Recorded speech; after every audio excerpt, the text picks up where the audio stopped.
Okay, Anthony Miller coming to you from Florida with my not so boring fishing life. Okay, today we're going to take a look at a project I've been working on for some time now.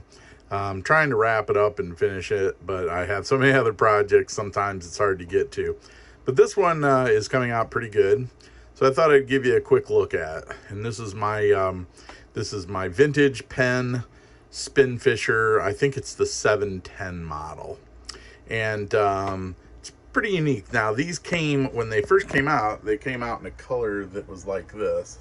I think that's a 704, kind of a greenish.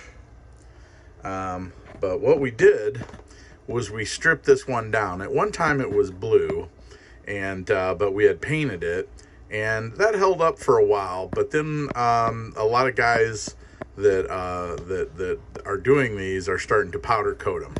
So I had this one sent away to get powder coated. I'll turn it around here so you can get a quick look at it. Came out really nice, the powder coating on it. And this particular one was powder coated by a guy named Mike Lauer. I think his company is High Tide Reel Works, if I'm not mistaken. Anyways, you can find him on Facebook in the Vintage Penn Reels page, which again, I highly suggest the page. It's got a lot of cool things if you're into Penn reels.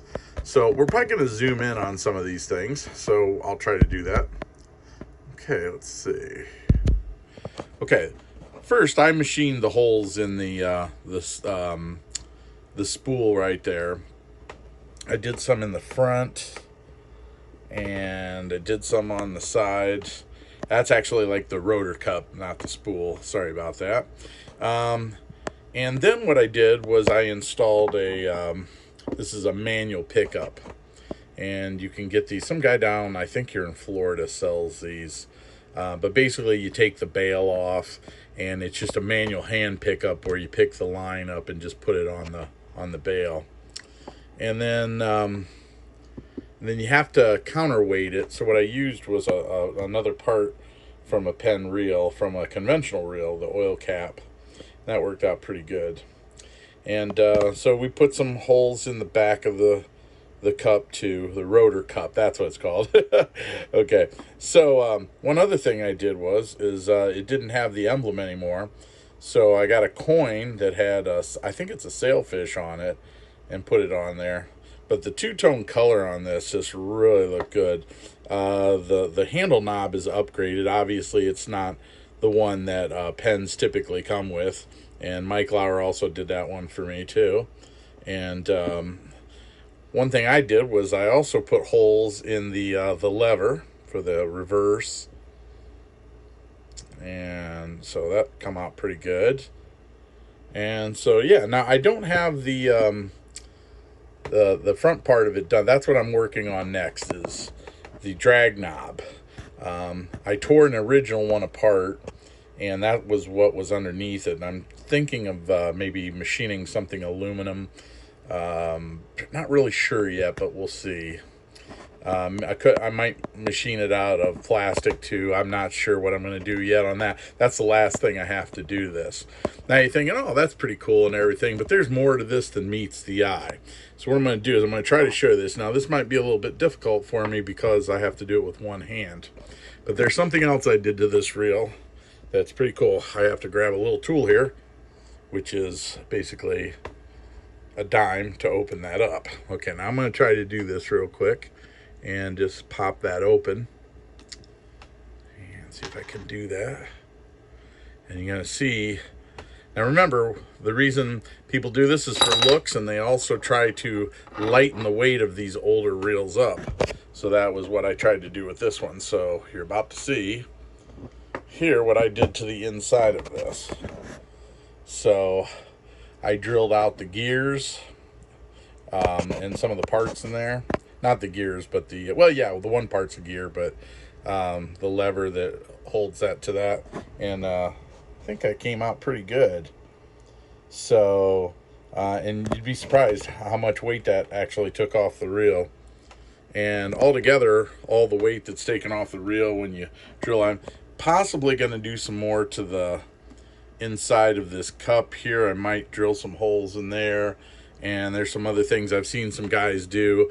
Guys get wild with the modifications of these things.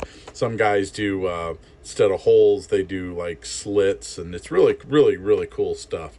But you can find that over on Vintage Penn Reels. And those guys are all really cool over there. They're more than happy to help you. I'm going to take us back here. They're more than happy to help you. And, you know, just look them up. And there's a lot of guys that do powder coating over there. Guys that do different types of paint and Cerakote and some other things they do to make these finishes a little bit more tough. And so hopefully I can finish mine. I've been saying it now for a couple of years, but I need to get this last part finished and actually put it to use. But I think part of the reason I haven't been real anxious to finish it is I don't really want to use it. You know, if I end up using it, I'm afraid it'll get all banged up. But then again, that's why I powder coated it. So I mean, why have something like this if you're not going to use it? There's a possibility I might sell it to somebody who would really like this, but I just love the way it came out. And so I'm really hoping you guys like this video. And once again, please like and hit that subscribe button for the channel. I'm going to be doing other Penn reels and projects, and hopefully you guys will like those videos. And don't forget, you know, to smash that bell too if you want updates on new videos. And check out some of my other videos when you get a chance. I have stuff on there from kayaking, fly fishing, saltwater fishing. We're going to be doing a little bit of everything. So again, I hope you really like this. And if you do, leave a comment. Okay, thanks again, guys. Have a great day and get some fishing in.